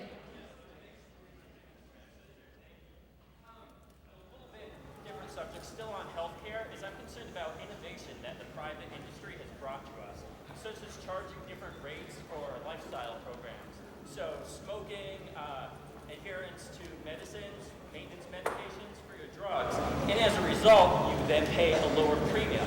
However, how I read the current House bill, it seems that there'll be drastic restrictions, perhaps not even allowing any of these differential changes. So I'm wondering, how can we ensure that we still have innovation in the healthcare community when the government imposes all of these additional regulations? Amen. One of the last big innovations we had, unfortunately, was the HMO system that we had in the early 90s. Part of the reason that came about was government programs really supported that with our tax policies. And yet, we have all these great innovations that the private sector is introducing. So how can we ensure that we keep on having these good, solid innovations without overburdening these private companies with additional government regulations? Well, first of all, there is, I'll repeat the question. He is worried that we will pass a bill that will not allow the private insurance companies to differentiate and give differentiations. For example, if someone has a healthy lifestyle, will someone be able to get cheaper insurance if they don't drink or smoke? Will somebody be able to get cheaper insurance if they keep their body weight at a certain BMI index because of the threat of diabetes and the cost of diabetes and so forth? And the answer to your question is there is nothing that will require insurance companies to be in an exchange program where there are some rules about the way they are rating. They can offer whatever they want outside as long as there's no pre-existing conditions, as long as they're not going to rescind a policy after it's in place because somebody gets sick. In other words, the consumer protections will still be there, but we specifically in the Senate, I will be shocked if our Senate bill doesn't specifically allow them to do that, because many of us believe it's very, very important. Diabetes alone is busting our nation. It is an epidemic. If we reduce diabetes by 10% in this country, and the vast majority of diabetes is preventable, If we reduce it by 10%, we change the arc of the deficit. That's some of the explosion in healthcare costs. So exactly what you're talking about, you're exactly right. We have to allow some companies to say, hey, you have a really healthy lifestyle, you do all this, then you can pay less. And that will still happen in the employer groups, and it could still happen outside of the exchange based on the bill I've looked at now. I don't even know if there'll be an exchange in the finance bill. But in the bill that we've looked at so far in the exchange, that is just, if you want to be in the exchange, you can, and that's where the private individual insurance will be offered, and that's where people can get subsidies if they are at a certain level or below on a sliding scale based on where they are in terms of income. Joseph Kalin. Joseph Kalin from, oh, I just did you. Sorry. Sorry, Lynn. Sorry, Linda, I thought I was picking up yours. Linda Greenlee from Chesterfield. Would you support, you're so far in the back, would you support health care that does not include a government option, such as protection and expansion of health savings account, private insurance portability across state lines, protection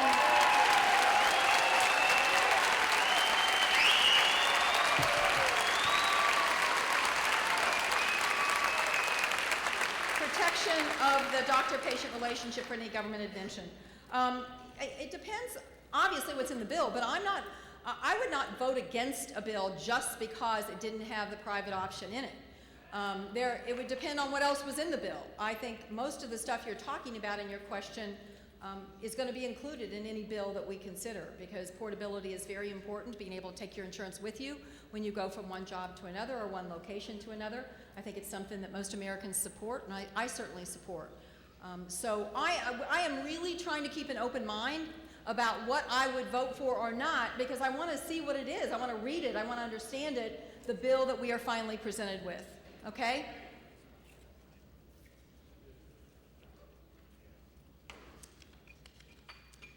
Tim Wiles from Leesburg, Missouri. Where is Tim? Tim? Okay, he's not here. He just wanted to make sure I read the bill. And I've got the bill, as I say, help.senate.gov. You can read it, and I've got it on my electronic book. And I will confess to you that when I was on an airplane for a flying commercially coach, as I was flying home from Washington, I was really tempted because, you know, it was good to be coming home, and I was really tempted on my electronic book to read a really good novel I've been reading. By the way, I recommend it. It's called The Help. I was tempted to read it, but I made myself go over and read the last 200 pages of the healthcare bill, the Senate healthcare bill. Terry Brennan. Terry, where are you? It doesn't say. It just says Terry Brennan. Nope. Okay, next question. We're losing some folks. This is a marathon, isn't it? Okay, Cynthia. Oh, okay. He remembered his question. I called on him earlier, just so everybody knows. He just couldn't remember it. Okay. A very important side issue here in the healthcare debate. It's very expensive, especially in the construction industry. Is there any part of the bill that's dealing with those costs? You know, workers' comp is a state. His question was, is there anything in the bill that deals with workers' comp? Workers' comp is very important in the construction industry, and it's a very big cost in terms of small businesses, in terms of doing business. The workers' comp system is not a federal system. It's a state system. Now, they have the ability to borrow money from the federal government, which the unemployment compensation systems around the country have been doing at record pace because of the recession and the job loss. But there have been some things done, and I would recommend that you talk to Jeff or some of the folks from Jeff City that are here, because there have been some things done that have addressed workers' comp in Missouri, including an insurance company that began as a public-private partnership that has brought down costs on workers' comp in the state. It was a pretty, I thought, creative idea. It happened back 15 years ago. The company is now completely private. It began as a public-private partnership, and then eventually became completely a private company. But I would suggest, and if you need help getting to your state representative or your state senator, we'll be happy to help you with that. Lori Leilu. Lori Leilu? Nope. Okay, next question.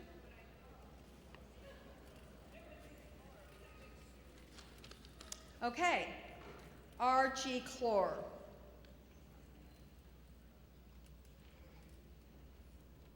I can't, it's hard for me to read this. R.G., are you here? R.G. Clore? Okay.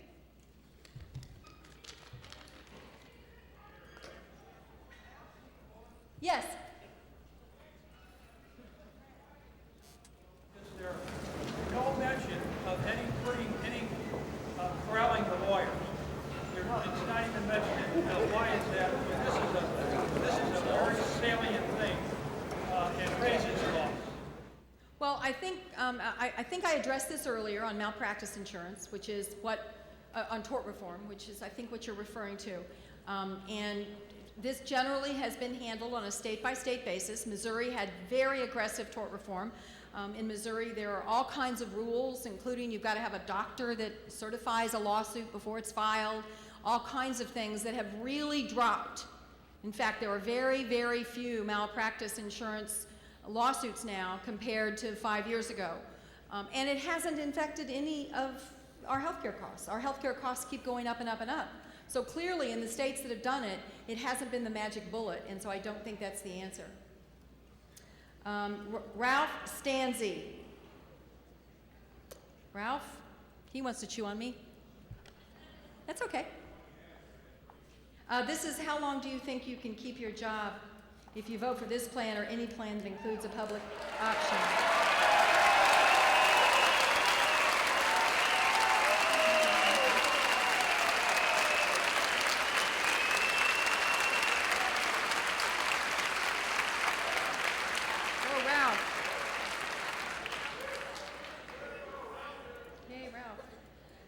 Cynthia.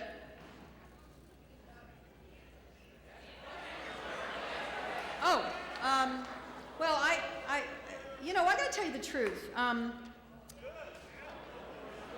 It's okay. I'm gonna do my best, but it's okay if I come home. It really is. I think part of the problem in Washington, I'm gonna work hard. I'm going to try to do my best. I'm going to try to listen. I'm going to try to make good decisions that I think most Missourians would agree with. But if at the end of the day, Missouri decides they don't want to hire me again, I've had a long, and I can get emotional about this, I've had an incredibly wonderful time working in the public sector. I've done it for a long time. And I'll be honest with you. When I ran for this office, I was not sure I could win. I just lost a gut-wrenching campaign, and in case you hadn't noticed, campaigns are tough on your family, and the campaigns against me were particularly tough on my family. And so I kind of ran for this job, and I wasn't really sure I could do it. I mean, it was going to be hard. It was an incumbent senator, and Missouri hadn't elected a Democratic senator in a long, long time, and it was really an uphill battle. And so I kind of went into it thinking, hey, it's okay. If this doesn't work out, I'm lucky. I've got, Mom will tell you, I got wonderful kids, and we're blessed, and I have other things I can do, I think, that I could contribute.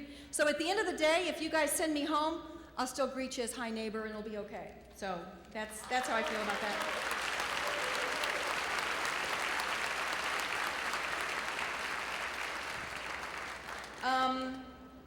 Cynthia, it doesn't have a last name, I'm sorry. Her question is, why are you trying to force us in the direction of more government involvement?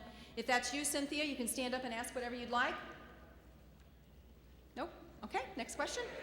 Oh, yep, there she is. Hey, Cynthia. Why are you trying to force us in the direction of more government involvement in home care when everywhere government home care has been tried, quality declines, and care is rationed?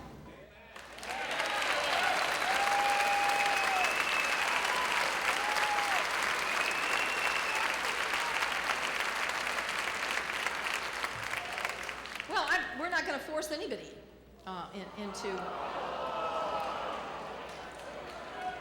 It's called option for a reason. And it's called option for a reason. And I don't support forcing you into government health care. And as I said, the interesting thing about this, and I want to come back to it again, is how anxious all of you are for us not to touch Medicare. That's a government-run health program.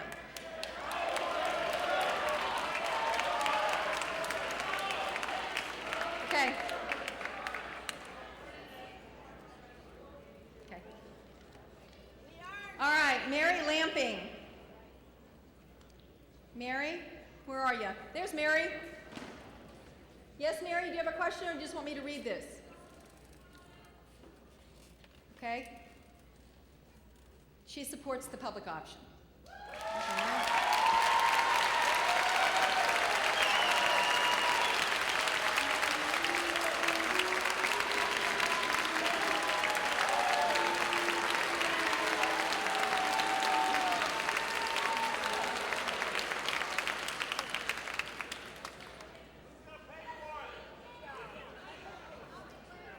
I need more questions. More questions?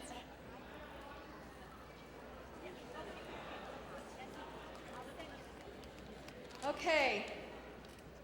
Gloria Cornmeal.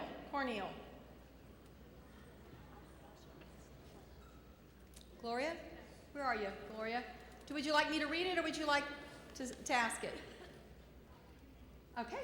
It says Medicare will be bankrupt in 10 years. How do you expect to take $500 billion out of Medicare and not cut services? It's a really good question.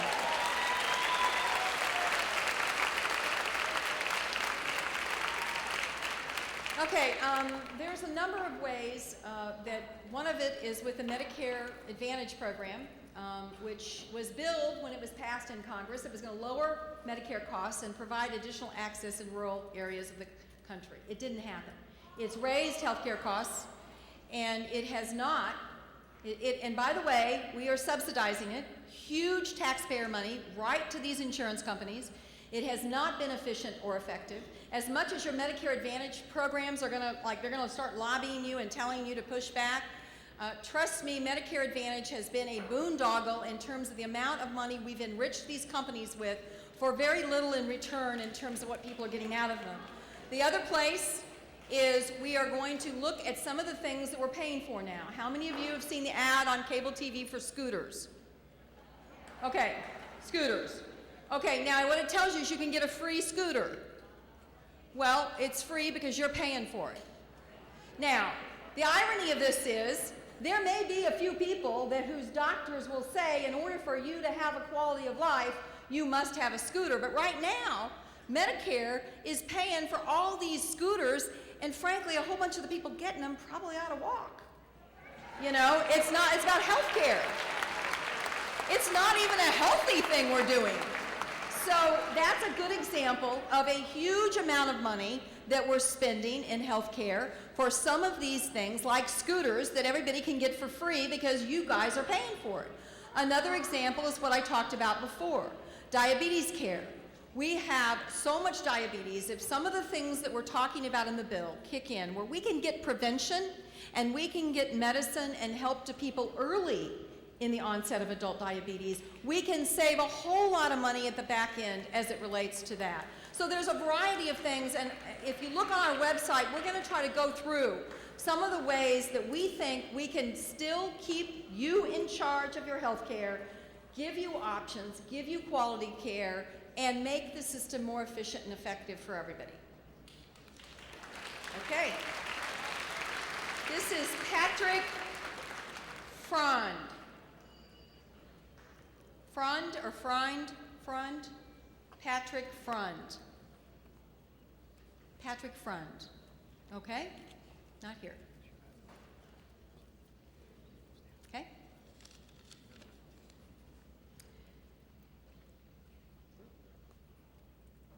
This doesn't have a name on it, so it doesn't have a name on it. James Hayes. Yes, James Hayes. Okay? Did Big Pharma and the medical industrial complex convince you with campaign funds that a single-payer system was, to paraphrase you, a non-starter? There's the single-payer people in the room. I gotta tell you the truth. One thing about the way I got to the Senate, when you run against an incumbent, kind of the institutions don't support you. I didn't get, I think that a lot of the businesses in this country give to most senators, regardless of their party or where they stand on things, when they get to the Senate. But getting there, I didn't get much support from any of the folks that you would be including in that group. By and large, they were supporting the incumbent and not the challenger, because generally they put their money on the incumbent regardless of party, because to them it's business. But I will tell you that some of the biggest champions on some of these issues have received significant money from some of the folks you're talking about. I mean, I'm sure if you looked at, for example, Ted Kennedy's disclosure, I'm sure he's received contributions from the medical industrial complex, as you called it, or pharma, and you know that he has been somebody out there championing more public involvement in healthcare for many, many years. So I don't know that it's always fair to say that the contributions dictate someone's vote, but it's certainly fair to bring it up and talk about it and hold us all accountable in that regard, and I respect your question. Okay. I will take, give me one, oh, where'd the bowls go? You're not gonna let me do any more? Okay, all right, yeah. I know, Mom says I gotta call on you, you've stood the whole time. Okay, go ahead. Thank you for coming out and listening to us, and I'd also like to thank you for moderating the tone and accepting the fact that a lot of us are here because we are truly concerned about our freedom to choose our health care for our children and for our families. And we appreciate that you recognize that. However, I would like to ask you and everyone else in this room if they think their employer is going to continue to pay for their private health insurance if they can just dump you off onto a free government.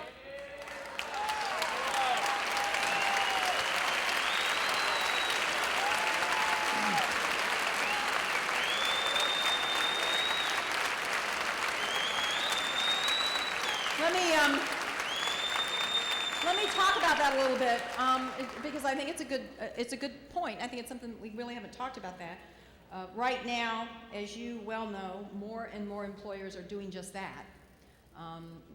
I know that many, many small businesses have struggled and have given up in their efforts to provide health insurance. And some of our largest employers have figured out ways not to give health insurance. And so what we're going to try to do is do a system where we incentivize businesses to provide health insurance so that it isn't just a in-game, sun game that, hey, if we dump everybody's health insurance, the government is going to take over. And we're trying to do that by, first of all, exempting many, many of the small insurance companies from having to do, small businesses from having to do anything. And then more importantly, putting some incentives in the system that they get tax credits and help if, in fact, they do provide insurance. And then further, asking for a minimal amount of assistance from some of the largest companies that if they decide that it's okay to dump people off and force, right now, all of us pay for their insurance. We all pay for their medical care. It's not like they're not getting medical care. We're paying for it. We will probably ask them to pay a portion of it. So I think that your point is one that's valid, and believe me, it's not one that we're not all focused on and looking at, because, and you know, all the problems in Massachusetts that we've talked about, that we haven't talked about today, that they did increase everyone having insurance, and their problem was not, people have not joined the public plan in Massachusetts. In fact, employer-given insurance went up in Massachusetts. Now the problem is they weren't prepared to pay for everything that they put in their plan. And we hopefully are going to learn from that. And believe me, we're all looking at what happened in Massachusetts and learning the good, the bad, and the ugly. So as we go forward with a bill, hopefully we will learn lessons from that. But employer-offered insurance, if you check, you'll find that it went up in Massachusetts. It didn't go down. So, and I think I was really nice to recognize you, even though you didn't have a question. And let me say this to everybody. I appreciate his compliment. And first, give yourselves a hand for staying this long.